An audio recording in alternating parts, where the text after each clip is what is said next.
Привет. Новостей много. Предлагаю перейти к ним сразу. Так сказать, без предварительных ласк. Нравится, не нравится? Ну, вы знаете, как я люблю.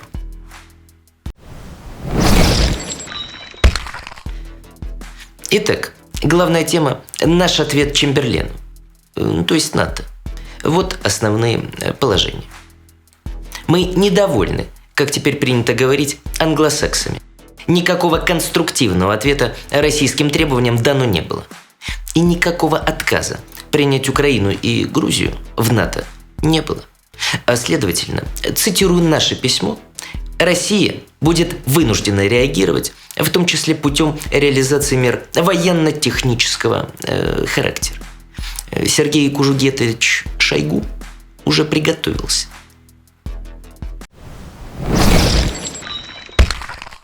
На заседании Совбеза ООН госсекретарь США Энтони Блинкен изложил предположительный план российского нападения на Украину. Сначала мы сфабрикуем предлог для войны, потом возможны ракетные и авиаудары, а также Кстати, господин Блинкен в ближайшее время встретится с нашим министром иностранных дел Сергеем Лавровым. Лавров уже анонсировал, что переговоры пройдут в нашем обычном стиле, и мы будем требовать уважения к себе. Пацан сказал, пацан сделал. Вот что мы ждем от США. Риторика, а?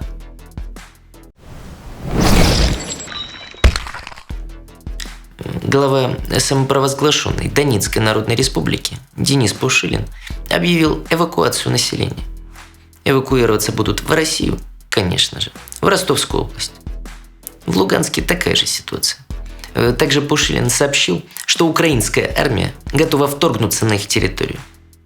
Справедливости ради, напомню вам, что даже по Минским соглашениям так называемые ДНР и ЛНР – территория Украины.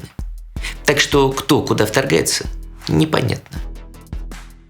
Украина опровергла все сообщения о якобы наступательной операции. Ранее непризнанные ДНР и ЛНР неоднократно заявляли о массированных обстрелах со стороны украинской армии и предотвращении терактов. Интересно, что в то время как официальные российские спикеры заявляют об отводе своих войск от украинской границы, представители самопровозглашенных республик сообщают противоположное. Россия стягивает новые силы им в помощь. Тут они, так сказать, пляшут под дудку с запада. Ребята, вы на чьей стороне вообще? В каком военторге у вас скидочная карта, забыли? Впрочем, Великобритания, США и НАТО говорят то же самое. Мы никуда не уходим. Александр Лукашенко приехал ко мне с дружеским визитом. Президент Беларуси, а Россия признала последние выборы в этой стране, заявил, что Запад проиграл этот раунд на кампании против России и Беларуси.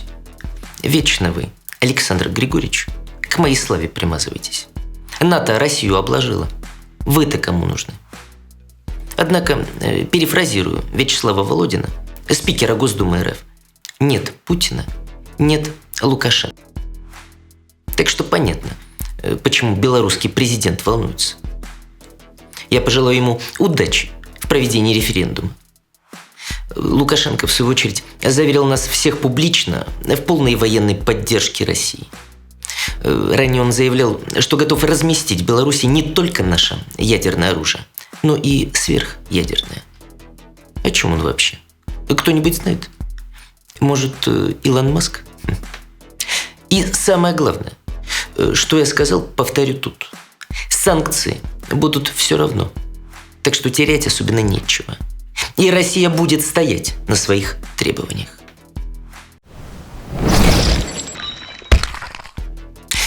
Ну и пару слов о любви. Не войной единой, как говорится. Любовь, как и дипломатия, имеет свои границы. Американский актер Брэд Питт собирается подать в суд на бывшую жену.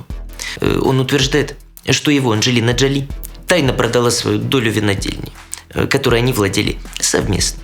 Продала, кстати, одному российскому бизнесмену. Вот же ж. Даже Голливуд на нас наезжает.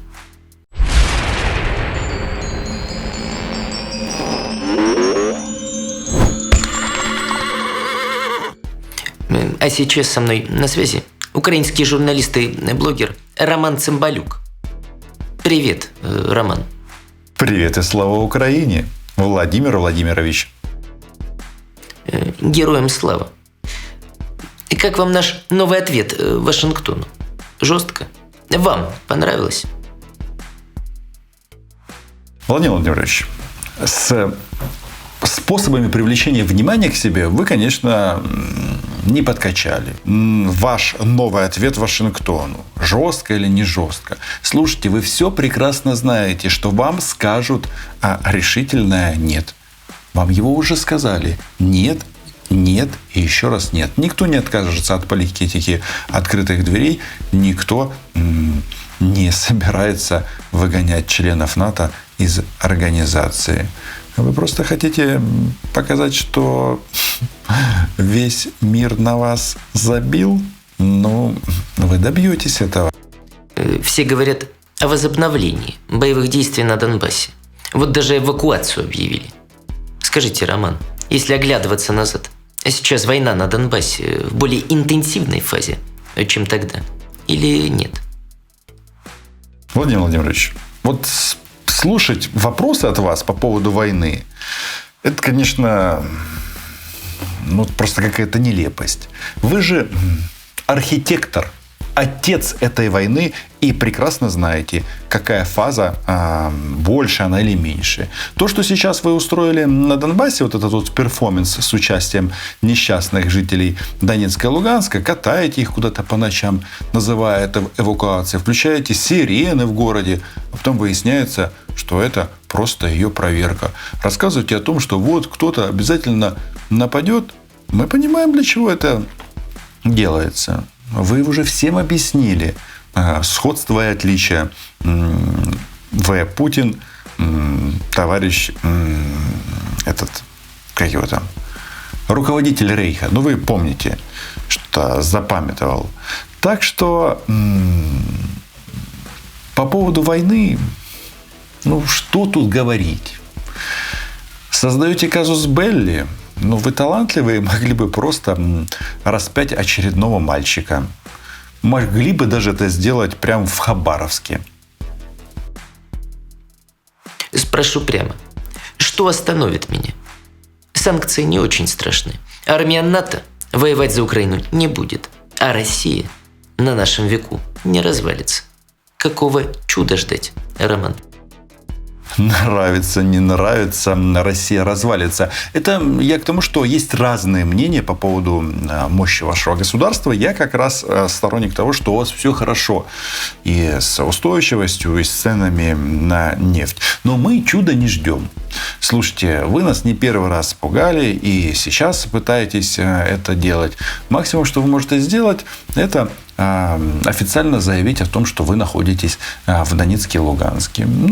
Слушайте, если вы думаете, это что-то изменит на земле, нет. Там и так российский флаг, там и так российская группировка. Поэтому будут ли за нас воевать американцы и НАТО? Но главное, вы не сомневайтесь в том, что украинцы будут воевать за Украину. А вот тут уже мы подходим к главному. Оккупантам кабзда. Спасибо, Роман. Что ж, с вами был я, Владимир Путин, единорог Кремля. До новых встреч. Будьмо эй! Будьмо эй! Будьмо эй! Эй! Эй!